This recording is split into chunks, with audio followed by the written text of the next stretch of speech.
계속해서 사도행전 2장의 말씀을 나누고 있습니다. 우리 2장의 말씀 나누었던 것을 기억하시면서 그 말씀의 기억 속에서 오늘 말씀을 들어주시기를 부탁드립니다. 이번 주에 한 훌륭한 여성에게 감탄했는데 이 여성이 누구였느냐? 핑클의 이효리였습니다. 4세대 걸그룹 시대입니다. 뉴진스, 아이브, 르세라핌, 에스파 의 이야기를 해야 할 때 이 철진한 1세대 걸그룹 이효리의 이야기가 제게 감동이 되었는데 개그맨 신동엽이라는 분이 새롭게 유튜브를 시작했는데 짠안녕 신동엽이라는 프로그램이었습니다. 그곳 게스트로 이효리 가수가 출연했지요. 이효리에게 이런 말을 건넨 거예요. 이전에 이효리라는 가수가 댄스 가수 유랑단이라는 프로그램을 하게 되었는데 프로그램도 잘 되었고 인생에서도 되게 그 프로그램이 내게 괜찮은 것 같더라 그렇게 평해 줍니다. 그러자 이 이효리의 대답이 참 놀라웠는데요. 그 프로그램을 통해서 자신의 장점과 단점을 알게 되었다 그렇게 말합니다. 그래서 어떤 일을 하게 되었냐? 지금 제주도에서 보컬 학원에 등록했다 이렇게 말하는 거예요. 그러면서 그 과정을 설명하는데요. 이렇게 말합니다. 인터넷을 알아보고 이 보컬 학원에 문자를 보냈는데 저게 나와 있는 그 문자예요. 사실 저는 이효리예요. 제가 보컬에 약해서 배우고 싶은데 경력이 이렇게 오래되고 유명한데 보컬 학원을 다닌다는 게 조금 사실 좀 부끄러워요. 그래도 용기 내보려고 합니다. 원장님 피아노 코드도 배우고 미디 작업도 배우고 싶네요. 그랬더니 보컬 학원 원장님이요. 그 밑에 이제 문자를 또 보낸 거예요. 사칭은 타인 사칭은 불법이에요. 장난치지 마세요. 이렇게 보낸 거지요. 그래서 전화를 하고 자신이 이효리라는 사실을 알려주고 그래서 슈퍼스타였지만 발성 연습부터 새로 배우고 있다 이렇게 이야기하더라고요. 발성 연습부터 하니까 말도 안 되는 게 자신에게 너무 많았다는 사실을 알았다고, 자신이 연습생 시절 없이 데뷔를 하게 되어서 자신의 한계가 늘 있었는데 그 한계를 더 알게 되었다고 이렇게 말합니다. 그래서 일주일에 3번 보컬 연습을 받고요, 컴퓨터 작곡 배우기를 하고 있다고. 그러면서 마음속에 숙제 하나하나를 해나갈 때 기쁨이 너무 크다고, 이전에 대상 받을 때, 이전에 돈 많이 벌 때보다 더 큰 기쁨이 있다, 이런 이야기를 그 방송에서 했습니다. 이 이야기를 듣는데 제가 드는 생각이 무엇이었냐면 이 여자 멋있다 이런 생각이 들었어요. 유은정 다음으로 멋있습니다. 이해해 주시기를 바랍니다. 이 생존해야 하니까요. 그러면서 이 여자가 살아가는 삶의 방식이 나름 감탄스러운 것이지요. 옛날에는 요염하게 춤추고 노래하는 모습에 감탄했다면 이제는 그 삶의 모습에 감탄하는 일들이 일어났습니다. 어떻게 이 가수에게, 이 친구에게 이런 용기가 생겼을까, 이런 생각이 들었어요. 지난주에 공부란 무엇이냐 이런 이야기를 했는데, 공부란 타자와의 대면을 통해 내가 새로운 존재로 귀결되는 것, 그래서 내 움직이는 곳마다 내 주변이 바뀌는 것, 이렇게 나누었는데요. 이 이효리라는 가수에게 타자와의 대면, 만남이 있는 듯 합니다. 그런데 그 만남이 누구냐면 제가 보기에는 남편 이상순인 것 같아요. 이 남편 이상순이라는 분이요, 얼굴을 보니까 되게 내공 있는 사람 같습니다. 결혼 후에 이효리가 다른 사람이 된 듯한 그 일은 그 이상순이라는 물에 깊이 잠겨서 아가미가 생기고 지느러미가 돋는 것 아닌가라는 생각을 하게 되었습니다.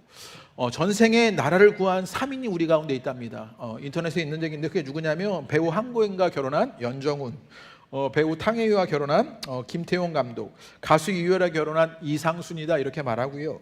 또 대한민국의 가장 결혼 잘한 남자, 신이 내린 상팔자 3인이 있는데요. 드라마 작가 이은희의 남편 장항준 감독이고요, 가수 장윤정의 남편 도경환이고, 가수 이효리와 결혼한 이상순이라는데 남자분들 지금 표정 관리 잘 하셔야 해요. 이 신이 내린 상팔자 부러워하시면 안 되고요. 가만 보면 여기에 지금 교집합으로 있는 사람이 누구냐면 이상순이라는 이 가수지요. 전생에 나라도 구하고 신이 내린 상팔자라고들 하는데, 그런데 오히려 이 가수 이효리를 새롭게 하는 건 이상순이 아닌가라는 생각이 제게는 들었습니다. 그 남편과의 만남, 타자와의 대면이 이렇게 멋진 사람으로 그를 변화시키고 있는 일들을 일으키는 것 아닌가. 그러면서 우리 신앙도 교회도 라는 생각이 들었습니다. 이처럼, 이 가수 이효리처럼 우리도 용기 내봐야 하지 않을까? 우리도 신앙의 경력이 오래되었고 여러 신앙의 일들을 겪어가고 있고 또 신앙의 희노애락, 우여곡절들이 있었지만 우리도 이효리라는 가수가 보컬 학원에 등록한 것처럼 성령 학원에 등록해서 풀지 못했던 우리의 신앙의 숙제들을, 교회됨의 숙제들을 풀어가야 하지 않을까라는 생각을 하게 되었습니다.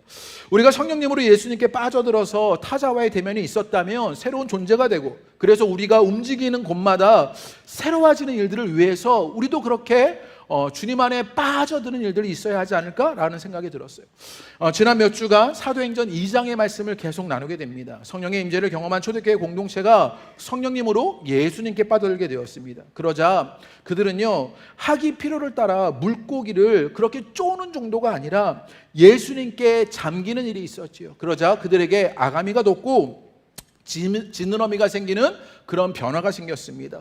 공동생활이 있었고요. 공동식사에 그 삶이 변화되는 현실을 만나게 됩니다. 그러면서 그들은요, 힘쓰고 분투하고 움직이는 교회로 그 신앙의 여정을 떠나고 있는 것이지요.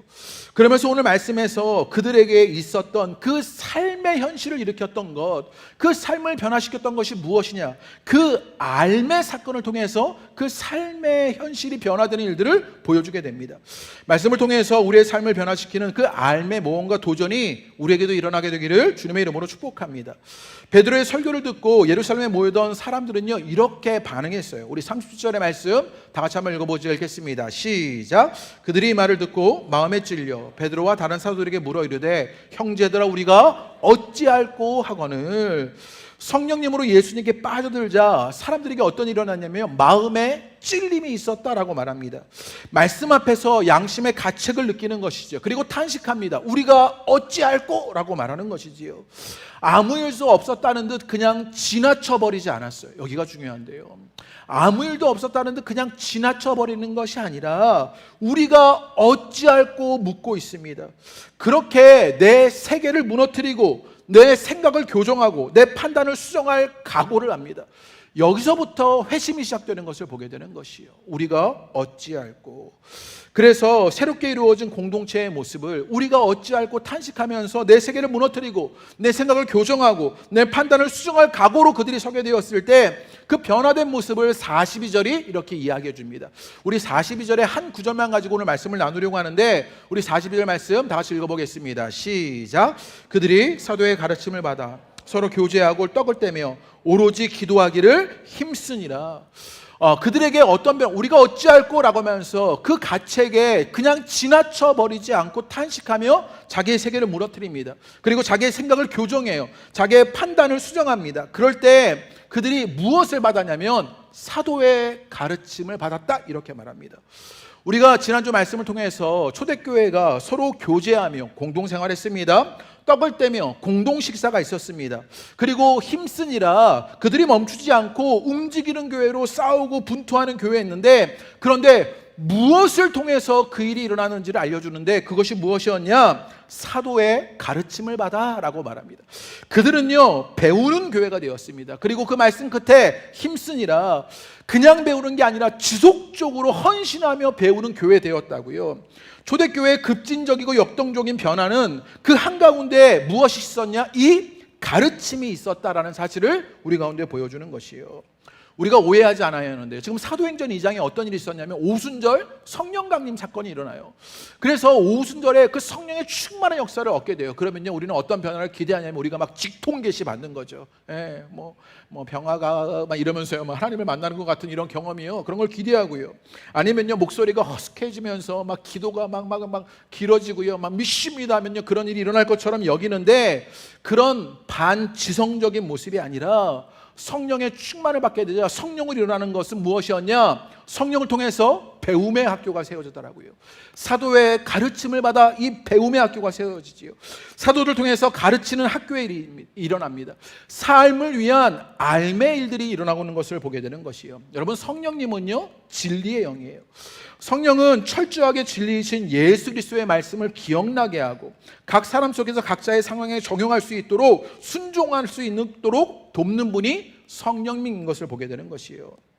그래서 지금도 여전히 참 교회는 어떤 교회냐? 사도의 가르침을 받는 그 배우는 교회입니다. 그 가르침에 지속적으로 헌신하는 교회요. 가르침과 배움에 충실한 교회라 그래야만 새로운 공동체를 이룰 수 있다는 사실을 오늘 말씀 속에서 배워가게 되는 것이요. 그런데 실은요, 문제가 있어요. 사도의 가르침을 받아라고 말했는데 여기에 보면요, 지금 우리 시대는요, 사도가 없다는 것이 문제입니다. 사도는요, 예수님을 만나고 예수님으로 보냄받은 이들을 사도라고 말합니다. 그런데 예수님 승천 이후에 사도의 시대는요, 이미 끝나버렸어요. 12사도 외에 교회 역사에 사도는 더 이상 없습니다. 그래서 우리는 사도로 자처할 수는 없습니다. 그런데 우리가 사도적일 수는 있는 거지요. 그런데 우리가 기억할 것, 사도는 없지만 사도의 가르침은 여전히 존재한다는 사실이에요. 그게 무엇입니까? 바로 성경입니다.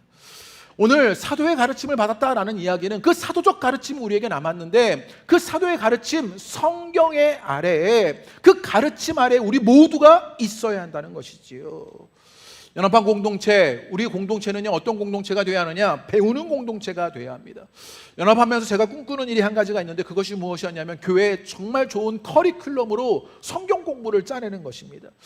구약을 배우고요, 신약을 배우고요, 모세오경을 배우고, 선지서들을 배우고요, 시가서를 배우고요, 서진서를 배우고요, 그렇게 성경을 배우고요. 또 우리 삶에 중요한 이슈들이 있지 않습니까? 가정이라든지 교회라든지 교육이라든지 재정이라든지 예배라든지 이런 중요한 이슈들을 가지고 이효리가 보컬학원을 다니듯 우리도 성령 학원을 만들어서 그렇게 배워가게 되기를 바랍니다. 여러분, 그런 일들에 계속해서 호응해 주시고 기도해 주시고 참여해 주시고, 기대하기는 여러분이 배우는 것으로 머무르지 아니하고 가르치는 자로 서게 되기를 기대해 봅니다. 그런데 초대교회의 새로운 공동체가 되어가는 일들 속에서 가르침을 받기 위해서 전제되는 일이 있어야 합니다. 그것이 무엇이었냐? 우리가 어찌할꼬라고 말씀으로 자신들을 재해석하며 가르침을 받는 이들은요, 자신의 세계를 무너뜨리고 자신의 생각을 교전하고 자신의 판단을 수정할 각오를 합니다. 그렇게 과거를 버리는 일들을 했던 것이지요. 우리의 과거는 우리가 지금까지 지켜온 것 혹은 습관적으로 행했던 것, 익숙한 것들을 의미합니다. 우리들에게 길들여졌던 그 생각의 패턴들을 말하는 것이지요. 그런데 이 모든 것들은요, 다 나쁜 것만은 아니에요. 잘된 것은요, 우리 안에 유산으로 남아있을 거예요. 그런데 이런 과거가 때로는 우리에게 익숙해졌다고, 우리의 생각의 패턴들 때문에 길들여져서 본질적인 의미를 왜곡하거나 방해하는 것이 문제가 되지요. 예수님 당시에 보면 당시에 가장 성경적이라고 말하고 자신들을 경건한 사람이라고 말했던 바리새인들, 그 바리새인들을요, 예수님은 질책하십니다. 그리고 예수님이 부딪히는 일들이 참 많았어요. 어떤 일이었냐면 바리새인들은요, 전통적으로 안식일을 잘 지켜야 한다, 그렇게 배우고 지켰지만 그 안식일이 가지는 의미가 무엇인지는요, 관심을 두지 않았어요. 예수님에게 성경적이라는 것은 하나님의 뜻을 발견하는 것인데, 바리새인들에게 성경적이고 경건하다는 것은 그저 그 과거를 지켜내는 것이었습니다. 바리새인들은요, 지나친 좌기가시 속에서 과거만 반복하게 되었던 것이요. 만나교회 김병삼 목사님이요, 이런 이야기를 설교하시더라고요. 제가 옮겨왔는데 이렇게 말합니다. 교회는 전통을 세우는 것이 아니라 진리를 세우는 곳이고 하나님의 말씀이 세워지는 곳이다. 그렇다면 전통을 보존하는 것보다 하나님의 뜻이 드러나는 곳이 되어야 한다. 나의 익숙함보다는 하나님의 선하심이 드러나는 곳이 되어야 한다. 한 번 더 반복해 볼게요. 나의 익숙함보다는 하나님의 선하심이 드러나야 한다고요. 교회는 내 생각대로가 아니라 하나님의 생각대로 이루어지는 곳임을 알기 때문이다. 오늘요, 초대교회는요, 사도의 가르침을 받아 그들의 삶의 변화가 일어난 것, 그 가르침 아래 있었던 것이지요. 이 가르침을 위해서 우리도 우리의 과거를 버려야 하는 것이요, 내게 익숙했던 과거와 단절해야 하는 것이지요. 그렇게 우리 안에 있었던 세계를 무너뜨리고 우리의 생각을 교정하고 우리의 판단을 수정해야 하는 일이에요. 제가 여기 앞에 앉아갖고 예배를 드리는데 어떤 생각이 좀 들었냐면요, 앉는 자리부터 버려야겠다, 이런 생각. 늘 앉는 자리에만 앉아 계시죠. 지난주에도 그 자리에 앉아 계셨죠? 네. 근데 오늘도 지금 이잖아. 그래서 제가 한 칸씩 앞에 앉으시라고 해볼까 말까 막 앉아서 막 갈등했거든요. 해볼까요? 네. 해볼 생각이 별로 없으신 것 같아요. 네. 새로운 공동체가 해봐야겠어요. 오기가 막 생기네요. 네, 우리 한 칸씩만 한번 앞당겨 앉아 보시겠어요? 네, 죄송해요. 우리 불편하신 분들은, 우리 연로하신 우리 권사님들은 안 앉으셔도 되고요. 네, 우리 한 칸씩만 앞당겨 주시죠. 네, 이게 과거가 안 바뀌어지는 거죠. 네, 한 칸씩만 앞당겨 주세요. 네, 감사합니다. 네, 누가 권사님 앉아 계세요. 우리 권사님 옮기셨으니까 다 옮겨요. 익숙한 과거로부터, 길들여진 패턴으로부터 자신의 세계를 무너뜨리고 판단을 수정하고 내 생각을 교정하는 거기서부터 새로운 공동체의 도전이 시작되어 가는 것이요. 그 일들 우리 가운데 일어나게 되기를 주님의 이름으로 축복합니다. 오늘 그 교회 소식을 보면요, 추석 감사주일 이렇게 지키겠다, 감사 예배 이런 게 있잖아요. 추수감사주일 우리가 11월 셋째 주에 드렸던 건 아니냐, 얼마나 익숙해요. 그런데 본질의 의미가 무엇인지 하나님의 말씀에 근거해서 재해석해야 하는 것이지요. 우리가 감사해야 하는 일들은 당연한 것이에요. 그런데 추수감사절의 의미 속에 이것은 그 미국 문화의 영향을 받아가지고요, 예수님의 생애를 따른 절기와 조금 다른 것이지요. 그래서 우리는 그 본질의 의미를 더욱 되새기고 추석 그 앞에 우리가 추석 감사 예배를 드리는 것으로 추석에 그 아픔에 홀로 있지 않는 사람들을 돕는 일들을 하겠다는 마음으로 한 주 앞서서 감사 예배를 드리게 되는 것이요. 그 감사가 우리에게만 머물지 않고 나누고 이웃과 사회를 섬기는 일들을 하고 싶어서 한 주 넘게 하려고 하는 것이요. 우리에게 익숙했던 것, 그 생각의 패턴을 버리는 일들 하려고 하는 것이요. 그 일들 우리 가운데 일어나게 되기를 바랍니다. 제가 예전에 주협에서 탁구장을 하시는 조사명 집사님 댁에 그 탁구장에 신방을 갔는데요. 가서 신방 후에 집사님과 탁구를 치게 되었죠. 이 절대 고수에게 한 수를 배워야 해서 제가 정말 열심히 쳤습니다. 집사님께서 이렇게 그 플라스틱 박스에다가 탁구공을 가득 해가지고요, 막 쭉 받아주시는데요. 그래서 제가 그것을 정말 혼신의 힘으로 고수 앞에서 얼마나 잘 쳐야겠습니까? 그래서 막 폼을 내고 열심히 쳤어요. 그리고 집사님께 물었어요. 제가 어느 정도입니까? 이렇게 물었더니 집사님 뭐라고 대답하셨냐면 심폐소생술이 필요한 지경이다. 이렇게 제게 말씀하셨어요. 제가 정말 열심히 쳤거든요. 땀을 막 삐질삐질. 심폐소생술이 필요한 지경이죠. 제가 옛날에부터 교회에서 탁구도 오래 쳤고요, 군대에서도 유학에서도 탁구를 계속 쳐왔는데 익숙하고 길들여진 제 잘못된 모습 안에 제가 갇혀 있는 것이지. 그것 버려버려야, 그 과거 버려야 이것이 전제돼야 새로운 가르침을 수용할 수 있게 되는 것이요. 모세가요, 출애굽기 3장에 보면 이제 하나님을 만나는 이야기가 등장합니다. 하나님은 모세를 통해서 이스라엘의 구원 계획을 세우시지요. 호렙산에 불타는 떨기나무 가운데 모세를 부르십니다. 그리고 하나님이 아주 엉뚱한 말씀을 하셔요. 우리 3장 5절 말씀 한번 읽어볼까요? 3장 5절 읽겠습니다. 시작. 하나님이 이르시되 이리로 가까이 오지 말라. 내가 선 곳은 거룩한 땅이니 내 발에서 신을 벗으라. 하나님이 불타는 떨기나무 가운데 오셨는데 모세에게 뭐라고 말씀은 내 발에서 신을 벗어라 라고 말합니다. 여기는 맨발로 다녀야 하는 곳이야, 이런 얘기겠습니까? 거룩한 곳이니 엄숙하게 벗으라는 말이 아닙니다. 신을 벗는다라는 것의 의미는 무엇이냐? 우리가 흔히 이력서라고 말하고 이력이라고 하죠.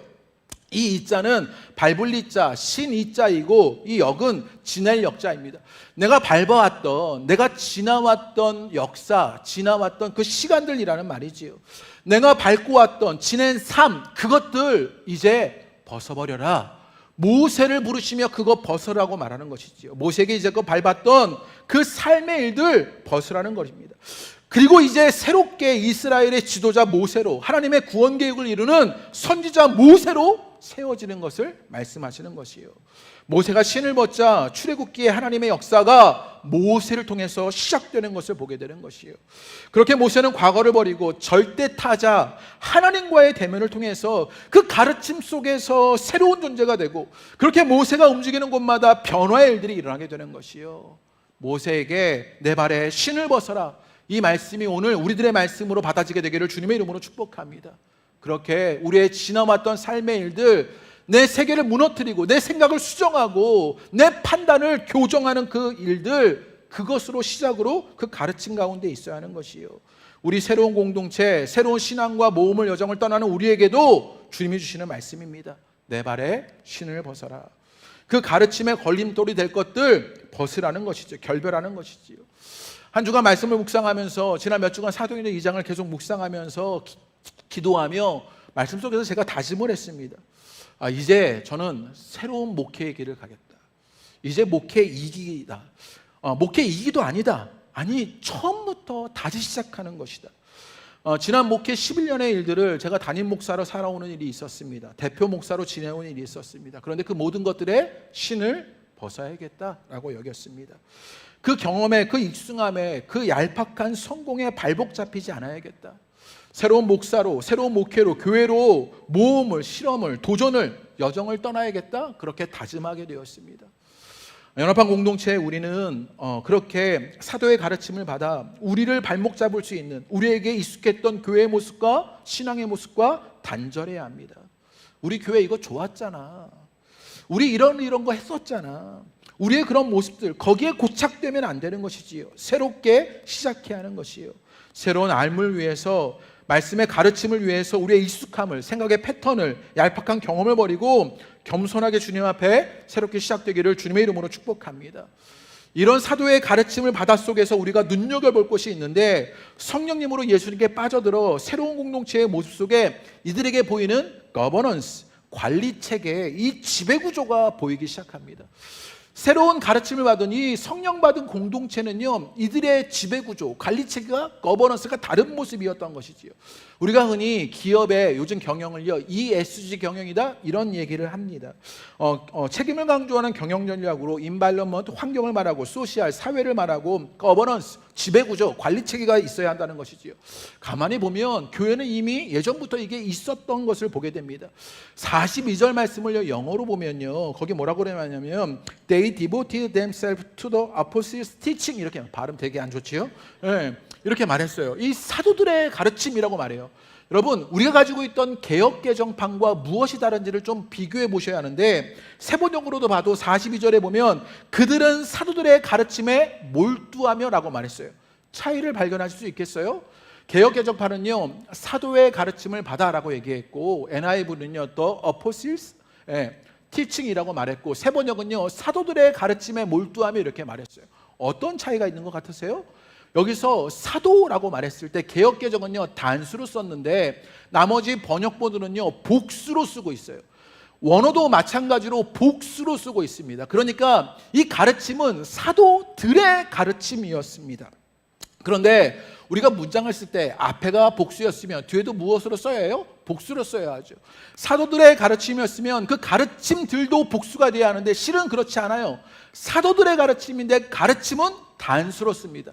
여기에 초대교회가 가지고 있었던 거버넌스, 그것이 보이기 시작합니다. 그 지배구조가 보입니다. 사도들의 가르침은 베드로 혼자만의 가르침이나 지도력이 아니었다고요. 사도들의 공유된 가르침, 그래서 사도들이 가르쳤지만 그들은 공유된 가르침 하나, 단수를 갖고 있었던 것이에요. 그들의 지도력이 초대교회를, 공유된 지도력이 그것을 가르치는 것을 보게 되는 것이에요. 교회는 어떤 한 사람에 의해 좌지우지되는 것이 아니라 예수님을 중심으로 모인 사람들의 공동체, 그 공유된 가르침과 공유된 지도력이 어우러지는 곳, 그것이 교회예요. 그게 교회의 거버넌스가 되는 것이에요. 오늘날 교회가 한 사람의 목회자나 특정 인물, 장로에게 지나치게 의존하는 것, 그것 극복해야 할 일이라고요. 교회는 특정 사람이나 사상 위에 세워져서는 안 됩니다. 특정한 이해관계를 위해서 세워져도 안 돼요. 그 사람의 한계가 교회의 한계가 되기 때문입니다.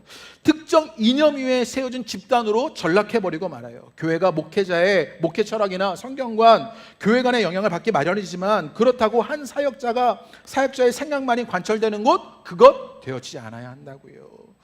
제가 세가족 성경 공부하면요, 저희 교회 세가족으로 등록하시면 첫 과에 하나님 나라와 말씀, 요것으로 강의하거든요. 그러면서 늘 질문하는 게 있어요. 교회의 최고의 권위는 무엇입니까? 목사입니까? 막 이런 얘기예요. 그러면요, 다 뭐라고 대답하시면 하나님이라고 말해요. 그러면 하나님을 우리가 어떻게 알 수 있느냐? 하나님을 말씀으로 알고 있을 수 있는 거죠. 그래서 우리는요, 말씀을 교회의 최고의 권위로 두게 됩니다. 그런데 여기에 문제가 생겨요. 어떤 문제냐면, 가령 늘 이런 예를 드는데요, 교회가 이제는요, 목사님이 말씀에 따라서 교회를 건축하자고 해요. 그랬더니 장로님들이요, 안 된다, 교회를 건축하면 안 된다, 이렇게 반대하는 것이지요. 그러면 교회는 건축을 해야 합니까? 해야 하면 안 됩니까? 이걸 어떻게 결정하는지 아세요? 교회는 이걸 어떻게 결정하냐면 나와 친한 사람으로 결정해요. 그래서 내가 목사님과 친하면 목사님의 의견을 따르고요, 내가 장로님과 친하면 장로님의 결정을 따라가는 게 이러시요. 옳고 그름이 없어요. 말씀에 문제가 없는 것이지요. 여기에서 중요한 게 뭐예요? 이들 모두가 이 주장들을요, 말씀을 배경으로 그 주장을 하게 되는 거예요. 그러니 말씀을 어떻게 해석하느냐, 이 거버넌스가 중요한 것이에요. 가만히 보면 이단들도 말씀을 가지고 해요. 그러니 그것도 멀쩡한 것 아니냐, 이렇게 해서 최고의 권위가 말씀 안에 있는 것 아니냐, 이렇게 문제를 제기할 수도 있는 것이죠. 그런데 문제는 무엇이냐? 해석의 문제가 있다고요. 누가 말씀을 해석하느냐. 이단은요, 그 해석의 권위가 한 사람 교주에게 있어요. 예, 그 신천지의 교주 이만희가 그 말씀만 해석하는 거죠. 그 사람이 해석하는 게 모두 다 맞아요. 그런데 성경은 우리에게 그 해석의 권위가 누구에게 있는지를 알려줘요. 누구에게 있어요? 공동체, 교회에게 있다는 거예요. 사도들의 가르침을 받아 공유된 가르침과 공유된 지도력 아래에서 교회가 세워져 있는 것을 보게 되는 것이요. 우리가 예배 시간에 사도신경으로 신앙 고백하잖아요. 원래는 사도신경이지만 분명히 하면 사도들의 신경이에요. 사도들이 하나의 가르침을 만들어낸 것이죠. 우리가 잘 아는 니케아 신조라든지 웨스터민스터 신앙 고백, 하이델베르크 신앙 고백, 이런 건 모든 것들이요, 공동체의 고백으로 공유된 지도력과 가르침 안에서 일어난 고백인 것을 보게 되는 것이요. 제가 뻔뻔하게 PPL 하나 해드리면, 오늘 예배 후에 조직 개편안을 설명회를 하게 됩니다. 그 조직 개편안의 근본적인 우리의 태도가 무엇이냐, 철학이 무엇이냐, 혼자만의 가르침이나 지도력이 아니라 사도들의 공유된 가르침과 지도력이 나타나도록 거버넌스, 지배구조, 관리체계를 만들고자 함이지요. 멋있지 않습니까? 이미 우리가 그런 시도를 해왔어요. 우리 두 공체 모두가 그런 시도를 해왔는데 좀 더 적극적으로 명확하게 그것들을 만들어 가려고 하는 것이지요. 우리가 연합하게 되어서, 그래서 담임 목사, 대표 목사 한 사람에게 억눌린 건 아니라 목회자 공동체로부터 그것들을 실현해 보려고 그렇게 모험하게 되는 것이요.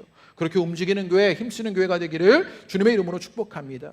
그런 교회 거버넌스, 지배 구조, 관리 체계 안에서 공유된 사도들의 그런 가르침의 내용은 무엇이었냐? 그것은 무엇이었을까요? 아주 간단합니다. 베드로가 이제껏 설교해왔던 사도행전 2장에 베드로가 말했던 예수 그리스도, 그 예수를 통한 좋은 소식, 복음입니다. 매주 반복적으로 베드로의 설교 속에 담긴 복음의 핵심 내용, 그 키워드로 담긴 36절의 말씀을 나누게 되는데, 우리 36절 다 같이 한번 읽어보겠습니다. 시작. 그런즉 이스라엘 온 집은 확실히 알지니 너희가 십자가에 못 박은 이 예수를 하나님이 주와 그리스도가 되게 하셨느니라 하니라. 이제 매주 했으니까 기억이 나죠. 여기에 핵심적인 키워드가 있다고요. 십자가, 예수, 하나님, 주, 그리스도. 십자가에 죽으신 예수님을 하나님이 그리스도가 되게 하셨다. 이게 복음의 핵심입니다. 지금 가르침의 내용에 그 공통된 내용이 무엇이었냐? 지금요, 십자가에 죽으신 그 예수님을 하나님이 그리스도, 주가 되게 하신 것입니다. 우리는 이 가르침 내용 안에 있는 것이지요. 예수가 그리스도다, 예수가 구세주고 메시아다, 예수가 주라는 사실입니다. 이 하나의 복음 안에 우리가 있는 것입니다. 사도들의 가르침은 많았지만 내용은 하나였습니다. 예수였습니다. 오늘날 많은 교회가 있고 많은 가르침이 있겠지만 그 내용은 하나여야 합니다. 예수가 그리스도다, 예수가 주다, 예수가 메시아다라는 것입니다. 예수가 길이요 진리요 생명이고 예수로 말미암아 생명의 길을 얻게 된다라는 사실입니다. 성령님의 임재로 초대받은 초대교회는요, 공동의 배움이 있었는데 그 내용은 예수 그리스도였던 것을 보게 되는 것이요. 충실대 구약 교수님인 김영원 교수님이 이런 이야기를 책에서 합니다. 제가 읽어드리지요. 성령의 강림 없이는 예수가 주라 고백할 수 없으며 성령의 공중 내습 없이는 예수가 주라는 확신이 잘할 수 없다. 성령으로 예수를 주라고 말하게 돼요. 그리고 예수가 주라는 고백이 없으면 구원을 받을 수 없고, 예수가 주라는 고백이 없으면 전 재산을 하나님과 이웃을 위해 바칠 만큼 자신의 전 존재를 쏟아부을 공동체에 대한 결속감을 느낄 수도 없다. 예수가 주라는 고백이 없으면요, 이런 사랑의 진지가 형성되지 않고는 세상에 대해 공세적인 복음을 외칠 수가 없다. 이런 강력한 사랑의 진지가 구축되지 않았다면 로마 제국의 변방과 그늘에 주저앉아 있는 연약한 자들, 노예들, 어린이들, 포로들, 구인들, 여인들의 희망이 되기까지 자기를 내어주는 선교사들이 나올 수 없었을 것이다. 그들에게 동일한 가르침, 예수라 주라는 그 고백 가운데 있어야 하는 것이에요. 새롭게 연합한 공동체가 이 고백 속에 있게 되기를 주님의 이름으로 축복합니다. 우리가 연합한 공동체가 되었는데 이 예수가 주라는 고백 속에 새로운 공동체, 그래서 우리가 있는 곳마다 새롭게 변화되는 일들이 일어나는 것, 그 예수가 주라는 그 가르침의 내용 안에서 일어나게 되는 것이요. 그것 함께 이루어가시게 되기를 주님의 이름으로 축복합니다. 새로운 공동체 된 교회는요, 성령님으로 예수님께 빠져들어서 삶의 새로움이 일어나는 것입니다. 그래서 지난주 말씀에 수평적 기반, 어울림의 분위기, 사귐의 확장으로 가난한 자가 없는 공동생활이 있다라고 나누었죠. 이게 은혜였습니다.